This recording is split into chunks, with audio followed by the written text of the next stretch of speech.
ওয়ালিল্লাহিল হামদ পড়বে। আরও একটা গুরুত্বপূর্ণ আমাল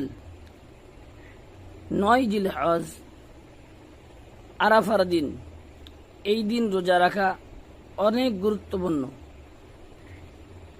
একদিন রোজা রাখলে ১ বছর আগে এবং ১ বছর পরের গুনাহ আল্লাহ তাআলা মাফ করে দেন, হাদিসের মধ্যে এসেছেন। এজন্য আমরা যারা আরাফার দিনে রোজা রাখতে চাই তাদের জন্য কালকের সেহরি শেষ সময় হলো ৩:১৮। কালকের সেহরি শেষ সময় ৩:১৮ আর ইফতার ৬:২৭। বিশেষ করে আমরা যারা রোজা রাখব সেহরির সময়ের দিকে লক্ষ্য রেখে সময়ের আগে আগে সেহরি